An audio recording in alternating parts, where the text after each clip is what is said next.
I remember the snap of leather before the pain. My brother Brian had wrapped his old army belt around my neck and yanked it tight until my spine arched backward. My boots scraped helplessly against the hardwood floor while I clawed at his arms, choking on nothing. The overhead light buzzed like static, strobing my vision, but I saw his face clearly. Bloodshot eyes, clenched teeth. A spray of spit hit my cheek as he screamed, "Die, quietly. Naomi, just do the world a favor." My pulse throbbed against the belt like it was trying to break free. My throat burned. I couldn't cough. I couldn't cry. All I could feel was pressure and heat and the terrifying silence inside my body.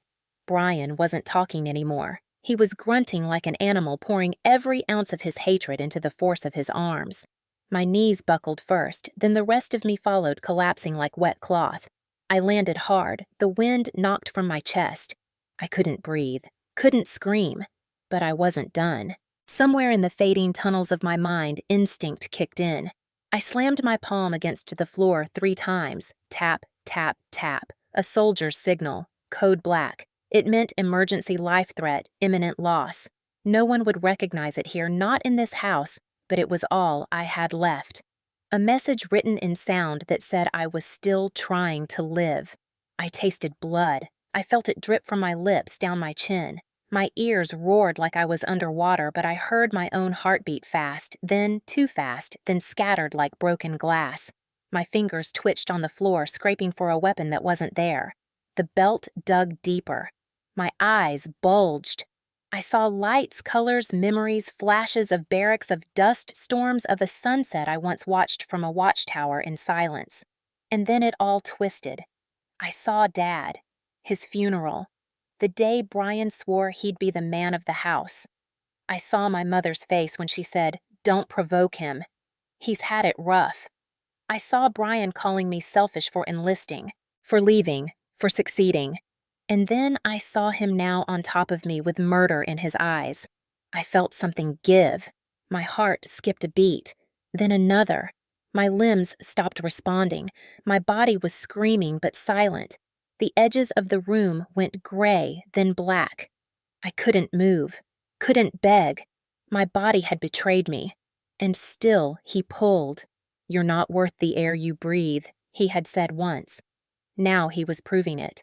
My world narrowed to the smell of sweat and leather and the fading sound of my own heartbeat. I thought of the camera hidden beneath my bed, the recorder in my bag, the USB in the floorboard. Would they find them? Would they care? Would anyone believe what had happened here if my voice was gone? The belt crushed harder. The pain faded, not because it stopped, but because I was slipping away. I stopped feeling the floor. I stopped hearing his voice. My hands went limp. My body weight sank completely.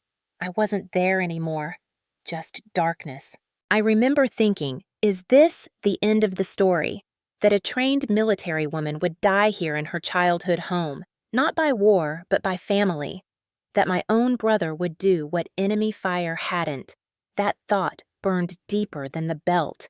And then, in that final moment before the void swallowed me whole, one truth blazed inside me like a flare. I am not done. I refuse to let him erase me. And if I go with my story buried in every piece of evidence I've hidden. That was the moment my body failed. But my story didn't end there. When I was 15, the world shifted under my feet in a way that never settled back into place. My father collapsed one late afternoon while fixing a fence on our property, his strong hands clutching his chest as my brother Brian and I watched helplessly. By the time the ambulance arrived, he was gone. That night, the house grew heavier, the walls colder, and the silence unbearable. My mother Marla cried into a kitchen towel and whispered over and over, "How will we manage without him?" In that moment, Brian, only 19, then puffed out his chest and declared himself the man of the house. At first, it sounded noble, like he was stepping up, like he wanted to fill the gap left behind by our father's sudden departure. But soon I realized it was not about protecting us, it was about controlling us. Brian relished the new authority, setting rules we never agreed upon and demanding respect without earning it. He repeated phrases he had heard from Dad, twisting them into commands. "This is my roof now. You answer to me, I decide what's best." My mother clung to him as if he were her lifeline, and whenever I questioned his behavior, she silenced me with, "Don't make Brian angry, Naomi. He's had it rough." That became the mantra of my teenage years, an excuse for every outburst, every cruel word, every shove. Brian had always been quick to temper, but after Dad's death it escalated. One evening when I was 17, I told him I wanted to apply for an ROTC scholarship. He mocked me, saying I would never make it through training. When I stood firm, he shoved me so hard I tumbled down the porch steps and cracked my wrist. The bone snapped with a sharp sound that still makes me shiver when I think about it. I lay on the ground, tears mixing with dirt, and instead of helping, Brian sneered, "That'll teach you to talk back." Mom rushed outside, her face pale, but instead of scolding him, she helped me inside and whispered, "Please, Naomi, just don't provoke him." That night, I swore that if I ever got out, I would never let anyone reduce me to silence again. The years that followed were a blur of survival. I graduated high school with decent grades, keeping my head down, saving every penny I could from part-time jobs Brian disapproved of. He said girls should stay home, help Mom, and learn how to cook, not waste time chasing ambitions. I ignored him when I could, but every time he caught me writing essays or studying late, he found ways to belittle me. He tore up applications. He laughed at my dream of joining the military, claiming I was too soft, too fragile, that no sergeant would take me seriously. His words cut, but they also fueled me. They became the fire under my determination. When I was accepted into basic training at 18, I packed my bags in silence. Brian confronted me at the door, blocking my way. He stood tall, his arms crossed his face, twisted into something half-brother, half-stranger. "You walk out that door. Naomi, don't bother coming back," he growled. My mother stood behind him trembling, but she said nothing. Her silence hurt more than his words. I brushed past him, my heart pounding my entire body, shaking, and I left. The first weeks of training were brutal, but the pain of push-ups and the sting of sweat in my eyes felt like freedom compared to the suffocating weight of my brother's control. In the military, every ache meant progress. Every bruise meant I was tougher. Every mile I ran meant I was further away from Brian's shadow. Still, every time I returned home on leave, the nightmare replayed. The house never changed. The pictures of Dad still hung on the wall, his smile frozen in time, while Brian's shadow darkened every corner. He strutted through the rooms as if he had built them himself. Mom catered to him, keeping his beer cold, his meals ready, his moods in check. She urged me to keep peace, to just go along because I was only visiting. She claimed Brian needed the stability, that without me stirring trouble, he might calm down. But I knew better. His anger was never about me. It was about the fact that I refused to bend completely. I remember one particular visit during my early 20s. I had just completed a grueling tour overseas and returned with medals tucked in my duffel. When Brian found them, he laughed. "So they give you trinkets now for wasting taxpayer money," he jeered, tossing the ribbon onto the table. I clenched my fists but said nothing. Mom picked it up and smoothed it out, her lips tight, her eyes darting between us, but again she said nothing to him. That silence echoed louder than his insults. It was a silence that told me I had no allies inside those walls. As the years went on, the cycle deepened. I grew stronger physically and mentally, building myself into a soldier with resilience and grit. But whenever I came home, I was reduced to the same girl who had been shoved off the porch. Brian demanded my paycheck, accusing me of being selfish if I saved for myself. He interrogated me about my personal life, sneering that I was unlovable because I spent my time chasing ranks instead of marriage. Mom excused him every time, saying he just worries about you in his own way. But I knew it wasn't worry. It was resentment. He hated that I represented everything he couldn't be disciplined, respected moving forward. One Christmas when I was 25, the tension exploded. I refused to hand over part of my re-enlistment bonus to cover his gambling debts. He hurled a plate across the room, shattering it against the wall inches from my head. I stood frozen, my muscles taut like I was back in combat. Mom cried out, begging me to let it go, saying, "Please, Naomi, just help your brother. You know how fragile he is." Fragile. That was the word she used for him while I stood there with shards of glass around my boots. In that moment, I realized my mother wasn't just complicit, she was invested. She needed Brian to be strong because without him she felt weak, and so she fed his rage by protecting him from consequences. That night, I sat awake in my old room, staring at the ceiling, listening to Brian stomp through the house like a king surveying his kingdom. I thought about the girl I used to be, the one who scribbled stories in notebooks and dreamed of traveling, and I wondered if she still existed. The military had rebuilt me, reshaped me, but whenever I stepped into this house, I became a shadow again. I realized then that Brian's power wasn't just in his fists or his words. It was in the story he convinced everyone to believe that he was the protector, that I was the ungrateful rebel, that Mom's silence was proof of my disobedience. The truth was different. The truth was that Brian had been slowly strangling us all since Dad's death, not with a belt like he would years later, but with control. He cut off my chances, clipped my wings, and every time I tried to rise, he pulled me back down. My mother allowed it because she feared losing both children if she stood against him. And me, I endured it because I thought family was something you had to survive, no matter how much it hurt. But every time I looked at the scar on my wrist from that fall when I was 17, I remembered what he was capable of. And every time I heard his voice echo in my mind, mocking, belittling, I knew one day he would push too far. One day he would cross a line so deep even Mom couldn't excuse it. One day it wouldn't just be insults or broken plates or bruises hidden beneath sleeves. It would be life and death. And when that day came, I had to be ready. Because if I wasn't, he would succeed in doing what he had always wanted, to erase me completely. I returned home after 2 years deployed overseas. My orders granted me a 10-day leave, and I told myself I'd spend most of it helping Mom fix up the porch, maybe repaint the shed if the weather held. What I didn't prepare for was how quickly the air inside that house would turn toxic again. The minute I stepped through the door, duffel still slung over my shoulder, Brian was already standing in the hallway like a sentry. He didn't smile. He didn't say welcome back. He just looked me up and down and muttered, "Didn't think you'd come back at all." I brushed past him without a word, but I felt his stare follow me all the way to the kitchen. Mom was there stirring something on the stove that smelled like overcooked vegetables. She turned with a tight smile and pulled me into a stiff hug. "Just go along with him, Naomi," she whispered under her breath. "You're only here for 10 days.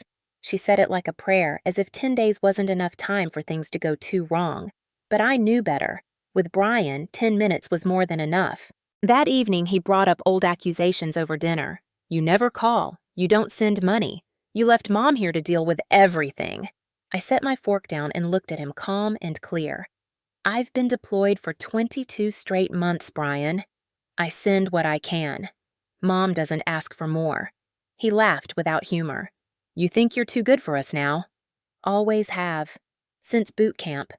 I turned to Mom, hoping she'd speak up, but she just reached for the salt shaker eyes on her plate. I could feel the old pressure building again, the one that always rose in this house, the sense that speaking truth would somehow make me the villain. After dinner, I carried my bag upstairs only to find that Brian had moved into my old room. My nameplate on the door was gone. Inside, the walls were covered in his things: sports posters, dirty laundry, and unmade bed. I stood there in shock duffel in my hand. He passed me in the hallway, smirking. "You can take the basement couch." "Not like you're staying long." The couch smelled like dust and old beer.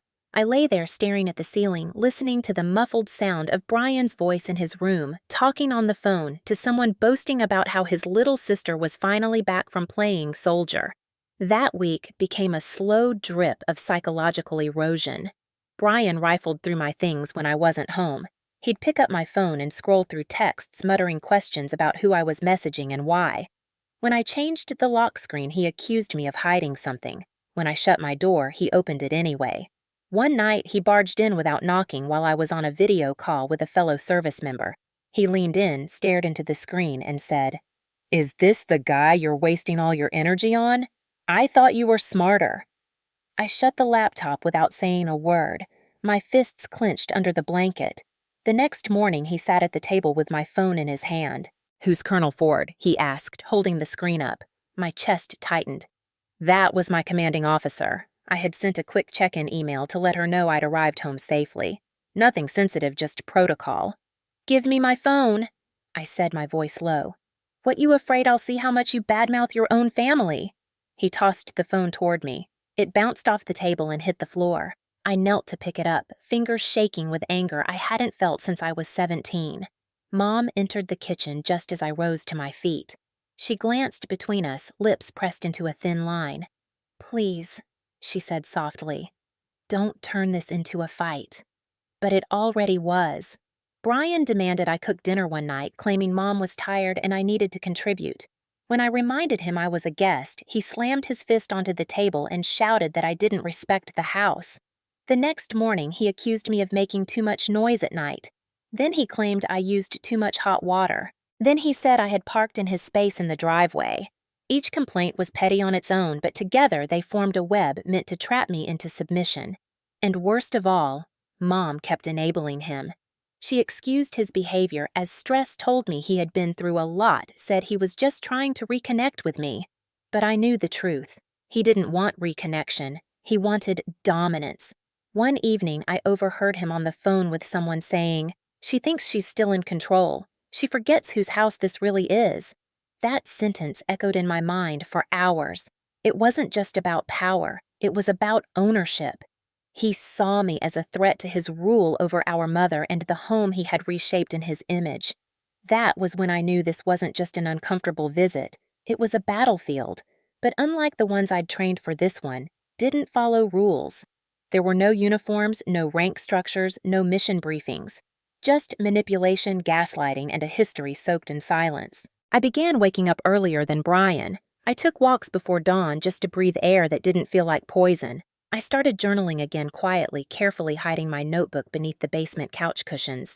Each entry became a confession, a record, a silent scream. The tension built each day, the way humidity thickens before a thunderstorm. And I could feel the storm coming. I didn't know when or how, but I knew Brian would snap. He always did. He just needed an excuse. And this time, I wasn't sure my training would be enough to stop him. It started with a glass. Not a punch. Not a shove, just a heavy-bottomed glass tumbler launched across the kitchen.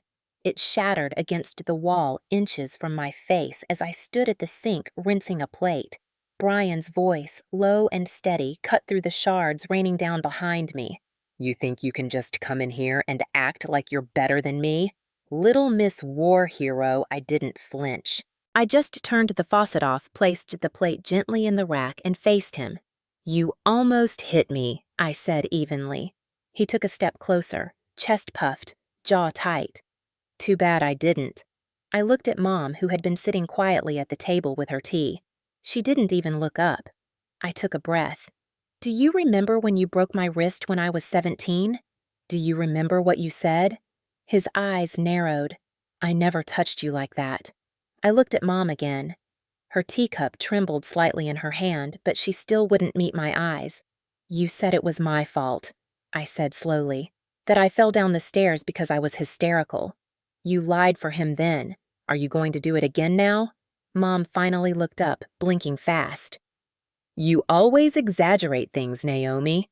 I felt something inside me snap. It wasn't rage exactly. It was colder than that, like steel clicking into place. "I don't exaggerate," I said quietly. Brian scoffed, grabbed my phone off the counter. "Let's see who else you've been telling your little sob stories to." I moved toward him. "Don't touch my phone." He turned the screen on, scrolling through my recent messages. "Oh, look, emails to Colonel Ford. Gonna cry to your boss about your mean brother." I lunged for it, but he yanked it back, and with a smug smile, he dropped it into the sink. The metal clanged against porcelain. I reached in immediately, pulling it out before the water damage set in, but it was already flickering. I turned to him, eyes burning. "That was a violation of privacy." He crossed his arms. "It's my house. Everything in it is mine." That night, I retrieved my backup phone. It was an old model from my first deployment reset and wiped. I slipped in a new SIM card and kept it hidden beneath the lining of my duffel. I knew now that this wasn't just a family visit. This was surveillance. I needed to start documenting. I began carrying a small voice recorder in my back pocket. When I couldn't have that, I used the backup phone's recorder. I timed my interactions with Brian, kept track of when he left the house, when he returned what he said. I noticed patterns in his rage, the way he would get restless after long silences, how alcohol amplified his paranoia, how Mom's silence gave him room to escalate. 3 days later, he stormed into the kitchen after hearing me speak on the phone with another veteran.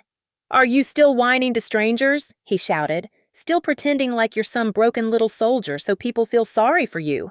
He grabbed my arm. Hard. "You're not a victim, Naomi. You're just weak." I stared at him, heart racing. "Let go of me." "Or what?" he sneered. "You'll call your army friends? You'll hide behind your uniform?" I broke his grip and stepped back. "You're going to regret this." He laughed. "You threatening me now?" I didn't answer. I just walked to my duffel, pulled out a plastic bag, and started packing my things. "You're leaving," Mom called out. "You said you'd stay the whole leave. I'm not safe here," I said, not looking back. I don't think I ever was. That night, Brian followed me down to the basement. He didn't knock. He stood in the doorway, arms folded. "You want to act like a victim, Naomi? Then you'd better be ready for what happens next." I didn't answer. I kept folding clothes. He stepped inside. "You always wanted to ruin me, ever since we were kids. Dad gave you too much attention, and you hated that I was the only one who truly protected this family." My hands stopped. I turned slowly. "Protected. You terrorized us. You used fear to make us obey. That's not protection. That's power hunger." His eyes darkened. "You should have died over there. Would have saved everyone the trouble." I stood still. "I didn't, and I'm not going to let you kill what's left of me now." The next morning, I found the tires of my rental car slashed. I reported it to the local police, but without video evidence, it was logged and forgotten. That was when I knew Brian wasn't going to stop unless I made him stop. I planted a micro recorder under the hallway table, another beneath the bathroom sink. I kept a rotating log of his words, his threats, even his footsteps when he lingered outside my door. I emailed the audio files to a secure cloud folder accessible only by my military login. But the worst moment came the following evening. Brian stormed into the living room while I was watching the news. He was holding my military commendation plaque. He hurled it across the room. It cracked against the fireplace bricks. "You think you're so special. You think they'll believe you over me." He shoved me back onto the couch, spit flying. "You've always been a liar." I pressed the recorder button on my phone and whispered, "Then why are you afraid of the truth?" His face twisted. "Because you don't deserve to live in it." He raised his hand and I flinched, but he stopped himself. "Just barely." He pointed at me. "One more word and I'll make you disappear." Later that night, I opened my journal and wrote one line. "He won't stop until I'm dead, so I need to be ready." That night, while the house was dead quiet and the only sound was the slow ticking of the old grandfather clock down the hall, I laid on my back staring at the ceiling. I wasn't shaking anymore. I wasn't crying. I was cold and calculating. I realized I wasn't just surviving Brian. I was preparing for a mission. This wasn't just a family visit gone wrong. This was an active threat scenario. And like every combat zone I'd been in, I needed a plan, an intel strategy, a fallback point. I sat up, opened my duffel bag, and took out my backup phone. I deleted everything on it and reformatted it completely, installing a single encrypted app I'd used before during security missions, one that recorded stored audio files locally and synced automatically to a secure cloud once connected to Wi-Fi. I would hide it in plain sight. I chose the old bookshelf in the living room, the one stacked with Mom's cookbooks and a dusty photo of our father in uniform. Between the books, I slipped the phone facing the couch where Brian loved to sit and rant. It wasn't perfect, but it was a start. I didn't sleep that night. The next morning, I took a walk to the hardware store 2 blocks away and bought a cheap USB microphone, the kind kids use for podcasting. Back at the house, I opened the floorboard beneath my old bed, a spot I had used to hide letters and souvenirs growing up. It was still hollow, untouched. I taped the mic inside, trailing the wire through a crack in the paneling. I connected it to a $10 voice recorder I had hidden in my coat lining. Every evening, I retrieved it, backed it up to a second USB, and labeled the files by date and time. I stored them in a password-protected folder, naming them with a private military code, FBT, for family-based threat. It wasn't just for me. I'd heard other female veterans whisper about the violence they went home to.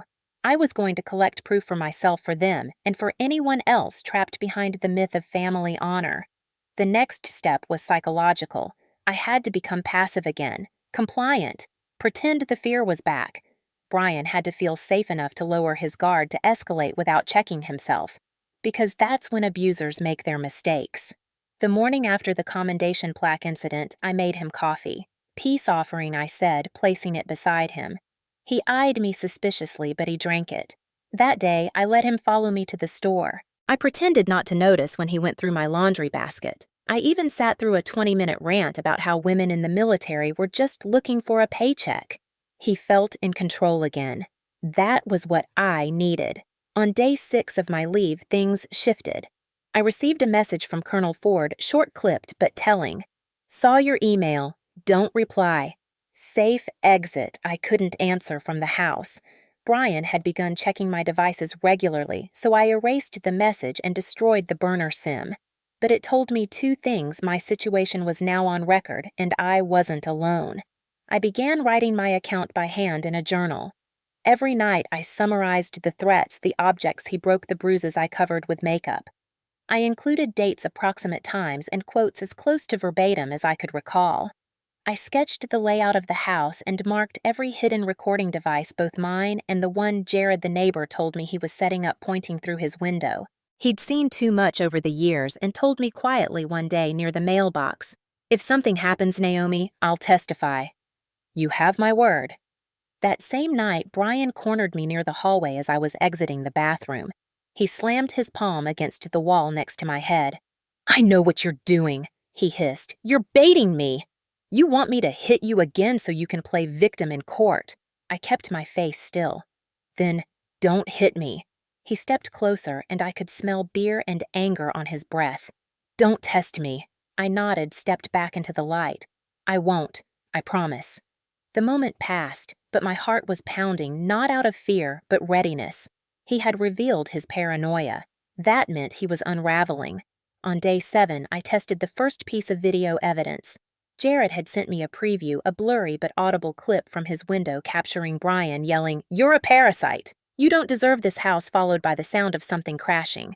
My voice was heard only faintly. "You're hurting me." It wasn't everything, but it was something. Combined with the audio I was gathering and the photos I'd taken of bruises on my ribs and the red marks around my wrist from when he'd grabbed me the night before, it was beginning to look like a case. That same afternoon, I planted the most critical device of all, a small camera pin tucked inside the bookshelf above the living room fireplace. It faced the entire room and recorded wide-angle video when motion was detected. I charged it fully, set it to record in 5-minute loops, and left the pin between 2 books titled American Home Cooking and The Art of War. It felt appropriate. I also created an evidence log labeling each audio and video file by time and content: threats, physical contact, witness reaction, denials, gaslighting. Each file had a timestamp and short summary. I kept this log folded in my bra under my military undershirt during the day. At night, I slid it under the corner of the basement heater vent. It was too late to play nice. It was too late to wait for him to change. This wasn't a family conflict. It was tactical warfare. 2 days before my leave was scheduled to end, I staged my own silence. I stopped talking. I cooked meals. I nodded. I made eye contact only when necessary. Brian grew bolder, louder. He'd call me government dog and military trash in front of Mom, who now barely left her room. He read my mail. He unplugged the Wi-Fi at random hours.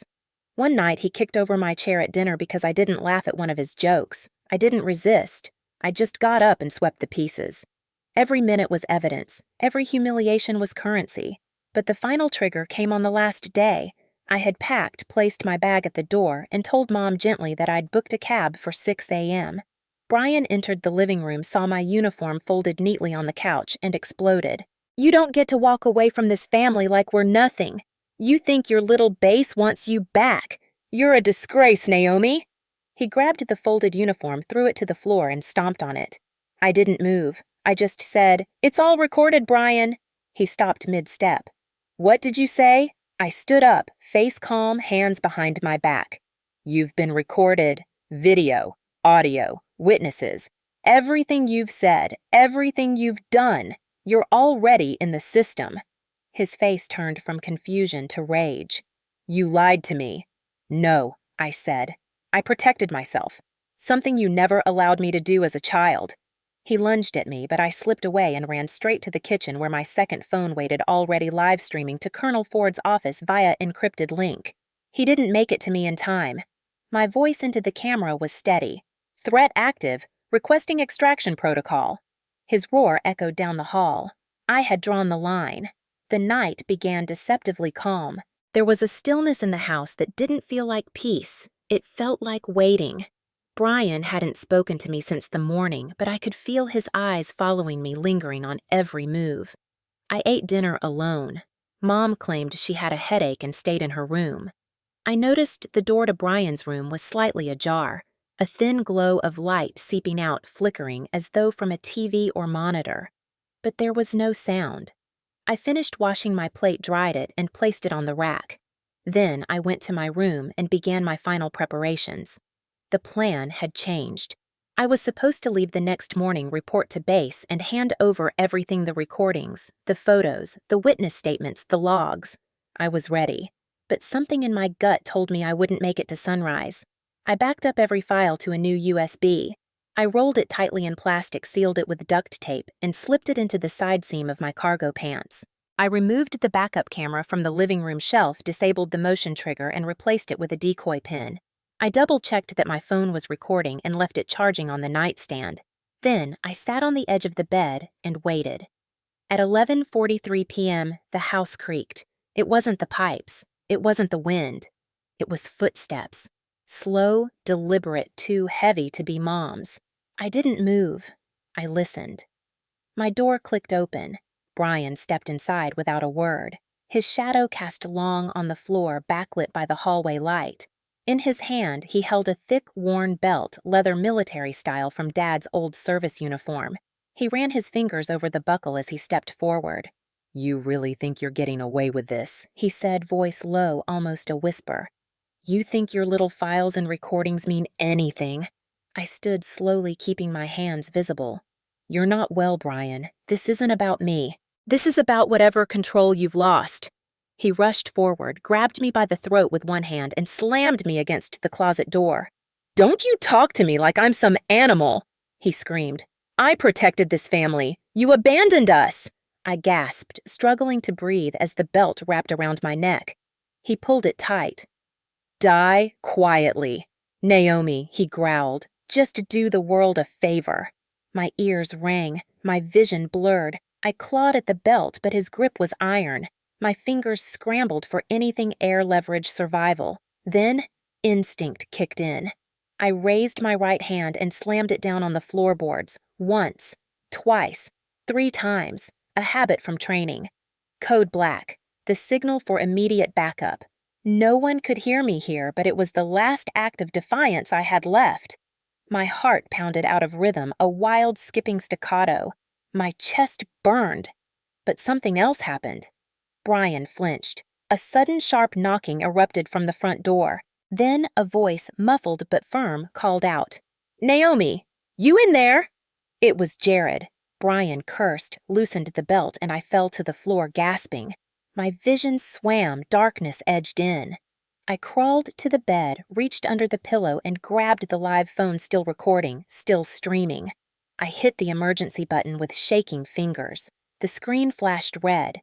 "Help is on the way," it read. Jared knocked again, louder this time. "I saw the light go out in your room. You okay?" Brian turned toward the doorbell, still dangling in his fist. "Get out of here, freak," he yelled. "This is family business." But Jared didn't leave. "I'm calling the police," he shouted. I forced myself to crawl toward the door. My legs were numb. My chest felt like it was collapsing. But I got there, unlocked it, and shouted, "I need help," before collapsing again. That was the moment everything shattered. Brian turned back and lunged. He grabbed me by the arm and dragged me down the hallway like a rag doll. My knees scraped against the floor. I heard Jared pounding on the door, yelling. Brian reached the living room, lifted me, and slammed me into the wall. "You just couldn't shut up," he screamed. "You think you're a soldier. You're a virus." Then, through the blur, I saw flashing red and blue lights illuminate the windows. The sirens cut through the night like a blade. Brian froze for half a second, enough for me to reach into my cargo pocket and throw the USB into the corner behind the sofa. He didn't notice. The front door burst open. Officer Linda Chin was the first inside, weapon drawn, voice commanding. "Put your hands where I can see them. Step away from her." Brian looked at me, looked at the cops. For a second, I thought he'd try to run, but he didn't. He turned to them and said, "She's lying. She attacked me." Blood was dripping from my mouth. My wrists were bruised. My voice was hoarse, but I managed one word. "Recording." Officer Chin looked at the phone still clutched in my hand. She stepped forward, took it, reviewed the last minute of footage. I saw her eyes widen. She turned to her partner. "Get paramedics now. She's got visible trauma, and he's going in cuffs." Brian was tackled to the ground and restrained. He thrashed, screaming. "This is a setup. She's manipulating all of you," but they didn't listen. They had the video. Jared stepped inside, holding his own phone. "I have footage too," he said quietly. "From the window. He tried to kill her."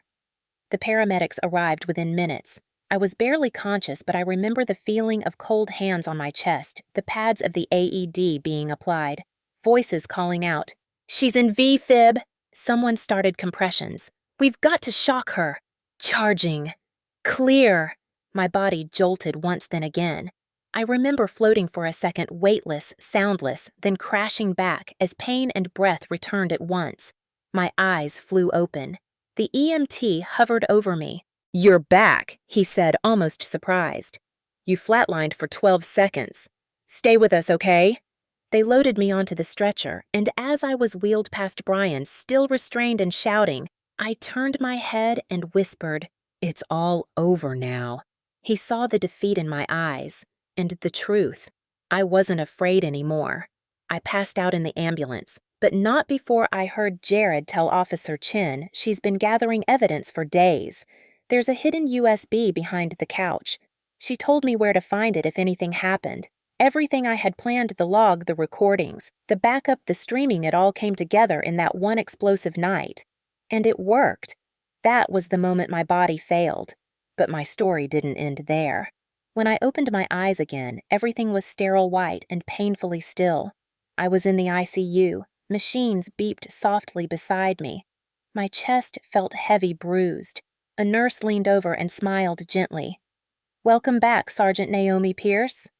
You're safe." My voice was gone. I tried to speak, but all that came out was a hoarse rasp. The nurse handed me a board and marker. I wrote, "Is he in jail?" She nodded. "He was arrested on the spot. Attempted homicide. You had a lot of people looking out for you." Then she stepped aside, and I saw Jared standing awkwardly near the door, holding a laptop bag and a manila envelope. He looked different than the teenager who used to mow our lawn years ago. He looked like someone who had seen too much too fast. "Hey, Naomi," he said, stepping closer. I saw it. Through my camera. I had the zoom on. I recorded everything I could, and I sent it to the cops. I didn't know what else to do. I blinked slowly, overwhelmed with gratitude and shame all at once. I motioned for him to come closer. He opened the envelope. "Officer Chin asked me to give you this. It's your USB, the one from behind the couch." They found it. Everything's backed up. I nodded, relief washing through my tired body. My mission hadn't failed. It had only just begun. Over the next few days, investigators visited the hospital room. Colonel Ford himself called in via secure line. He told me he had authorized a military liaison to coordinate with the local authorities on the matter. "Naomi, I'm putting this under FBT review, Family-Based Threat Protocol. Everything you've logged will be evaluated for internal reporting and military support," he said. "But more importantly, how are you holding up?" I didn't know how to answer that. I felt broken. I felt violated. but I was alive. And the war had shifted into a different kind of battlefield, one where the truth would be my only weapon. Jared returned each day with coffee and updates. Officer Chin said the case is moving fast. Your mother hasn't given a statement yet, but they have enough to hold Brian. He's being denied bail. I scribbled a question on the board. Did Mom visit Jared? Hesitated. She came once. Sat in the waiting area for a bit. Didn't ask to see you. Just sat there. Then left. That hurt more than the cracked ribs or the bruises. I knew she was overwhelmed. I knew she was scared. But part of me had hoped naively that seeing me nearly dead would break through whatever spell Brian had over her. On the fourth day, Officer Linda Chin came in with a tablet and a thick folder. We're filing charges, she said firmly. Attempted manslaughter, aggravated assault, unlawful imprisonment, destruction of evidence, and endangerment. Your documentation, your recordings. Jared's footage. It's ironclad. The DA is moving quickly. She tapped the screen. Would you be willing to provide a recorded statement for court? You can do it from your bed. We'll keep you safe. I nodded. She slid the tablet toward me and started recording. I stared into the camera and said everything I couldn't before. My name is Sergeant Naomi Pierce. On the night of July 14th, my brother Brian Pierce attempted to strangle me with a belt in the living room of my mother's home. This was not the first instance of abuse.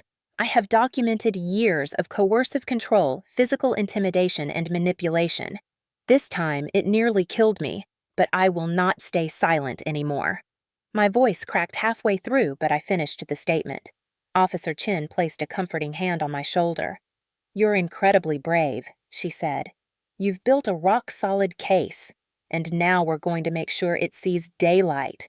The media caught wind of the arrest within a week. Decorated soldier survives family assault brother charged in chilling attack. My photo in uniform appeared on local broadcasts. They blurred my face but used my rank. The story wasn't just about me anymore. It was about how veterans returned home and sometimes found the most danger waiting behind familiar doors. The Army sent a support officer to visit me, Lieutenant Rose Maddox. She brought letters from my unit, a care package from my commanding officer, and a formal notice that my trauma would be submitted for ongoing military psychological care and covered under the new Domestic Threat Veteran Clause. Meanwhile, Jared's video was submitted into official evidence. It showed just enough the hallway the shouting Brian dragging me, but it didn't need to be graphic. The audio from my phone and backup device filled in the gaps. Die quietly. Naomi played back in court during the bail hearing. The judge's face froze. Remand to custody, she ordered. No release, no house arrest, no contact. Brian screamed in the courtroom. This is a conspiracy. She's trying to ruin me. But nobody listened.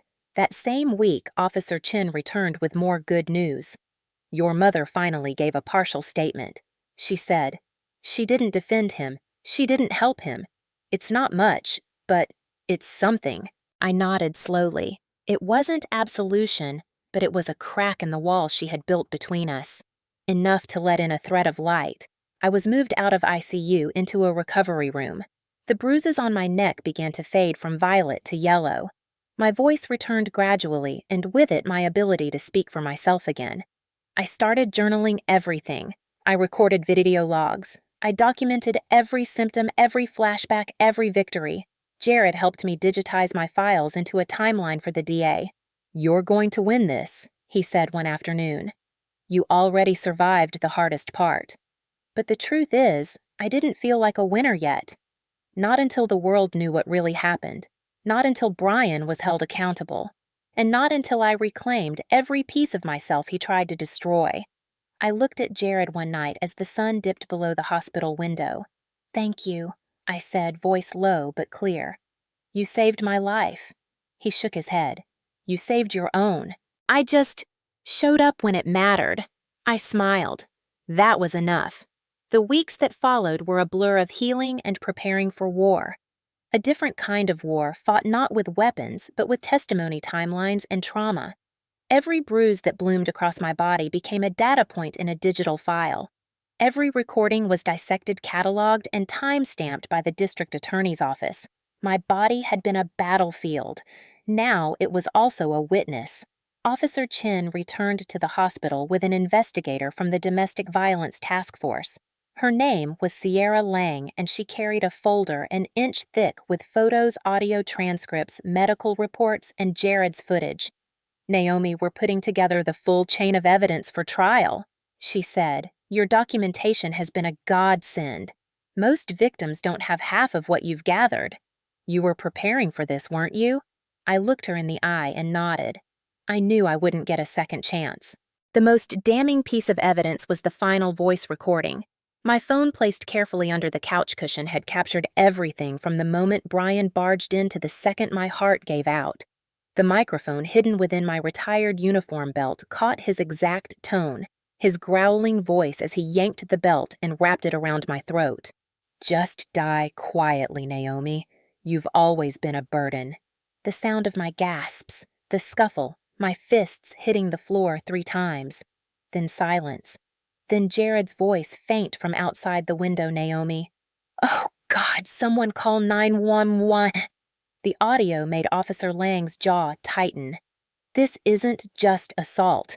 This is attempted murder, and it's premeditated in the psychological sense. This is years of control finally boiling over. And you logged it, every chilling moment.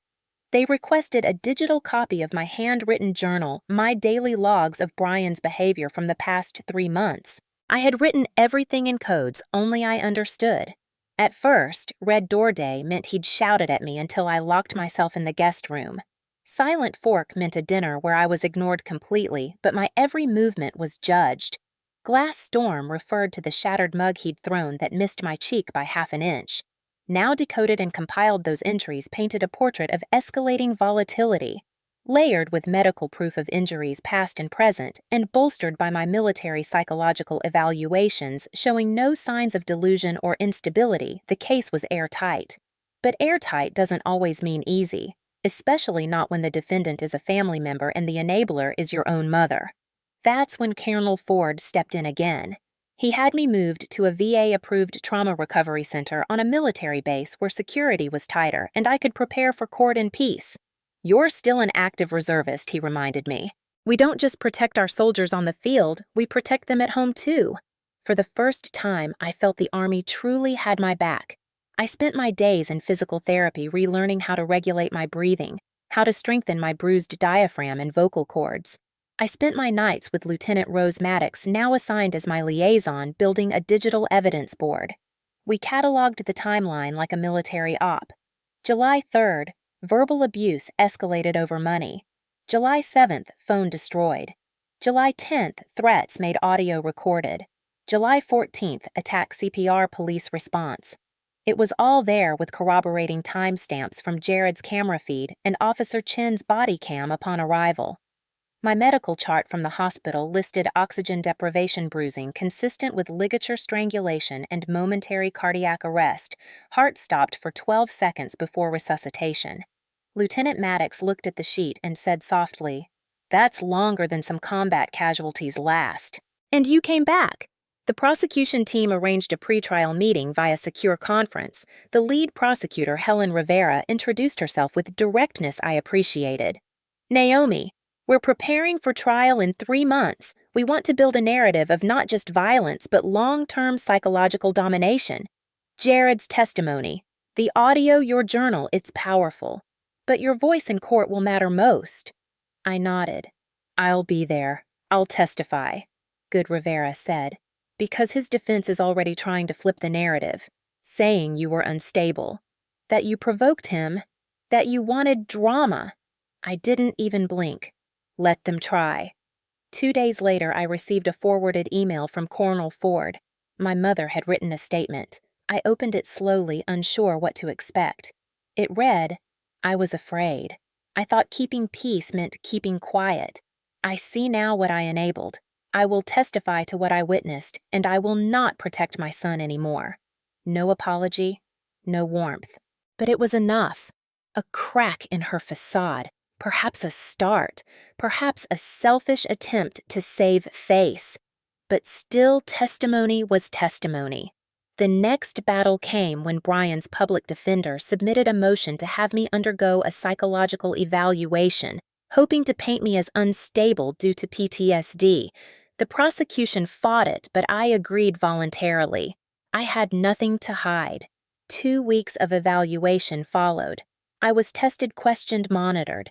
The conclusion, Naomi Pierce presented with moderate trauma responses consistent with recent assault, but no signs of fabrication psychosis or attention-seeking behavior. Subject is grounded, emotionally resilient, and exhibits above-average coping strategy compared to civilian equivalents. Lieutenant Maddox smirked when she read the conclusion. You just out-armored their smear campaign. Then came the moment I wasn't prepared for, reviewing the raw footage from Jared's camera. Officer Chin brought the laptop Jared beside her. You need to see this before trial, she said, because the defense will use it, and so will we. I braced myself and watched. The frame wobbled at first, Jared zooming in from his bedroom across the lawn. Then the living room window came into view. Through the open curtain you could see Brian pulling me backward, the belt tight across my throat, my feet dragging. The angle wasn't perfect, but the struggle was clear. My hands flailed, my body convulsed, then collapsed. The sound of Jared's voice shouting, the distant sirens approaching. I sat back, shaking. But I didn't cry. I had no tears left. Only fire. That video played in a courtroom would cut through any defense strategy like a blade. Jared would testify. Officer Chin would testify. My own voice gasping and cracking on the recording would testify for me even if I froze on the stand. We were building an undeniable truth brick by brick. Brian hadn't just lost control. He had believed, truly believed, that I had no right to speak, no right to resist, no right to survive. And that belief would put him behind bars. On my last night at the recovery center, I sat outside under the stars. Jared joined me. He handed me a folded paper. Thought you'd want to see this, he said. It was a news clipping from the local paper. Soldier survives brutal assault. Brother faces. Felony charges. Underneath was a smaller headline. Neighbors rally behind veteran raise funds for recovery. There was a picture of our childhood house. A bouquet of flowers on the porch. A hand-painted sign, We Believe Naomi. I swallowed hard. I didn't expect anyone to care. Jared shrugged. People do, when they see the truth laid bare. I stared at the house in the photo, the house that held so many of my worst memories, the house where I nearly died, and the house I would someday return to not in fear but in triumph. The next morning I packed my uniform, not the one with medals, the one with scars. I would wear it to court as a symbol, because I wasn't just a victim, I was a veteran, and I was coming back not just from war but from silence. The courthouse loomed gray and square under a clouded sky, its stone steps worn smooth by years of footsteps carrying stories of injustice, guilt defense, and sometimes vindication. I walked up those steps in full uniform, spine-straight boots polished the thick scar along my neck, hidden beneath my high collar. Every movement reminded me of the therapy sessions, the pain, the breath work I'd clawed through just to make it here. My mother stood beside me, silent but present. She hadn't said much since her email, just that she would testify and tell the truth. That morning, she wore a gray cardigan and clutched her rosary tighter than I'd ever seen her grip anything. Inside the courtroom, people shifted in their seats, murmuring as I entered. Jared sat near the front, flanked by Officer Chin and Lieutenant Maddox. Across the aisle, Brian sat at the defense table in a suit that didn't fit his hands, folded like a schoolboy trying to fake remorse. His lawyer, a narrow-eyed man named Fisk, whispered something into his ear. Brian didn't look at me. The judge, a woman named Justice Evelyn Hartwell, called the court to order. Her voice was sharp, clipped, emotionless. But when she glanced at me, there was something deeper in her gaze, understanding, perhaps even empathy. "Prosecution, begin your opening statement," she commanded. Helen Rivera stood slowly, her posture impeccable. "Your Honor, ladies and gentlemen of the jury," she began, "this is not just a case about physical violence. This is a case about long-term coercive control, psychological manipulation, and an escalation that nearly cost a decorated Army specialist her life." The defendant, Brian Pierce, did not simply lose his temper. He acted with intent, with history, and with hatred. And today, you will see what that looks like in recordings and video, in witness testimony, and in Naomi Pierce herself.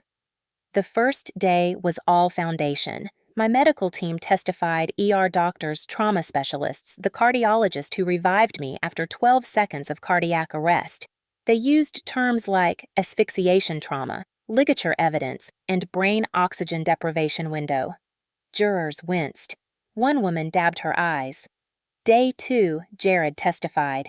He described hearing the crash, seeing Brian through the window with the belt pulled taut, me slumping to the floor. Then the video played. A ripple passed through the room. Even Brian flinched. Fisk objected. Grainy footage, unclear perspective, no sound confirmation of identity, he claimed. Rivera leaned forward. We have synced timestamps officer testimony and matching audio from the victim's own device, Your Honor. The defense cannot wish away technology. Overruled. The video remained. Then it was Officer Chin's turn. She detailed the scene. She walked into Naomi lifeless on the floor belt discarded nearby Brian's blood-spotted knuckles. She described retrieving the USB from the floorboards, corroborating timestamps, and aligning the audio file with Jared's footage. It was seamless. Devastating. Day 4 was my mother's testimony. She looked pale, her voice trembling as she took the stand. Rivera approached gently. Mrs. Pierce, how would you describe Brian's behavior over the last decade? My mother swallowed. He changed after my husband died. He became controlling, angry, especially with Naomi. Did you witness physical altercations? Yes, several. But I dismissed them. I told myself Naomi could handle it, that she exaggerated. Was there a moment when you realized that wasn't true? Her eyes filled. The night she almost died, when I saw her face in the hospital, and when I heard that recording. On cross, Fisk tried to undermine her. So you admit you enabled years of behavior that you saw the signs and did nothing. My mother stiffened. Yes, I was complicit. But I'm here now to say I was wrong, and to say my daughter deserves to live. Day 5. It was my turn. I took the stand in my uniform not out of pride, but as armor. I told them about the years of silence, about being called dramatic, about how Brian used love like a weapon and obedience like a leash. I described the belt, the floor, the blackness. Rivera asked, "Why did you record everything, Naomi?" I looked straight at the jury. Because I knew no one would believe me if I didn't, because I was trained to gather intelligence before engaging, and because I planned to survive. When Fisk stood, he tried to rattle me. Specialist Pierce, how long have you been in treatment for PTSD? 2 years, from deployment, not from home. So you do admit trauma can affect your perception? Yes, which is why I collected evidence instead of relying on memory. He faltered. Did you provoke your brother by confronting him about money? Asking questions isn't provocation. Nearly killing someone is. The courtroom held its breath. I didn't blink. Rivera returned with final evidence, the synced audio-video playback. The jurors leaned in. Brian's voice boomed from the speakers. Just die quietly, Naomi. You've always been a burden. Then the thuds, my gasps, Jared's distant scream. The sound of the belt sliding away. Silence followed. One juror turned away, visibly shaken. Final statements came swiftly. Rivera reminded the jury this wasn't a single moment, it was years culminating in one brutal night. Fisk pleaded for context, stress, family tension. But it didn't land. The jury deliberated 6 hours, then returned. We, the jury, find the defendant Brian Pierce guilty of attempted manslaughter, aggravated assault, and unlawful imprisonment. Judge Hartwell looked directly at Brian. You strangled a woman who trusted you. You mocked her suffering. You exploited familial silence. I sentence you to 12 years in state prison with no possibility of parole for 9. Brian didn't speak. He didn't cry. He just stared at me like I had stolen something from him. But I hadn't stolen anything. I had simply survived. And survival in this house, in this court, was the loudest thing I had ever done. Naomi didn't feel the victory right away. In the first few days after the sentencing, her body was still bruised, her throat hoarse from both physical damage and the silent pressure she had held for years. The hospital discharged her under supervision, but she didn't go home.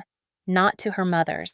Not to the house where the blood on the wooden floor hadn't yet dried in her memory. Instead, Colonel Ford arranged temporary residence for her at a veterans rehabilitation facility near Chesapeake, Virginia.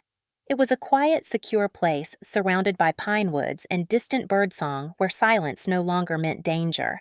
The first morning, Naomi sat in a chair on the porch and watched the sun rise. Her hands trembled on her tea mug, but her breathing was steady. That mattered. It had been a long time since her body felt like it belonged to her. A long time since her heart beat without panic riding its rhythm. Recovery was not glamorous. It was slow, humbling, and full of ghosts. Her physical therapy started with reteaching her neck muscles how to move without pain. Her scarred throat would bear a faint line forever, and her voice retained a raspy edge. The counselor, Dr. Iris Holloway, specialized in PTSD, particularly for women veterans. Naomi liked her. She didn't push too fast. She listened, and she never once said, "But he's your brother." That alone felt like oxygen. In their third session, Naomi finally said it out loud. "I wanted him dead." Dr. Holloway didn't flinch, "And yet you fought to survive." That's not hate, that's self-respect. Those words stayed with Naomi. Over the next 7 weeks, she built routines, swimming laps in the warm pool every morning, long walks in the woods, journaling her nightmares into words she could hold at arm's length. The journal entries became letters to her younger self, to her father, to Brian, even to her mother, especially her mother. That letter stayed unsent in a drawer for weeks. Every time she opened it, she saw the line she had written and rewritten. "You let him do it, over and over, and you told me to stay quiet." She had thought the anger would consume her, but it didn't. It became fuel. On week 9, Naomi stood at a podium for the first time since the trial dressed again in formal uniform as a guest speaker for the Veteran Resilience Conference in Washington, D.C. The lights were hot, the crowd larger than she expected. Her throat ached halfway through, but she kept speaking. "I was trained to survive war zones," she told the audience. "But no one trains you to survive your own family. No one prepares you for the moment your blood turns against you. But I'm still here, because I didn't let silence win." The room gave her a standing ovation. That night, she received an email forwarded from Officer Linda Chin. The subject line, "Letter from your mother." Naomi hovered over the attachment for hours before opening it. It wasn't long. Just a single page written in blue ink scanned into a PDF. Her mother's handwriting was shaky. "I failed you, Naomi. Not just once. I failed you when you were 17. I failed you when I let him back in. I failed when I stayed quiet. I hear Brian's words in court every night, and I see your face, and I know I have no right to ask for forgiveness. But I am so sorry. For everything. I wish I had your courage. Love, Mom." Naomi didn't cry. Not immediately. She closed her laptop and walked outside, barefoot onto the grass. The air smelled of honeysuckle.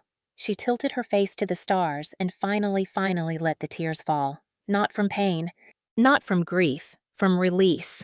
It took another month before she returned to the town she once called home.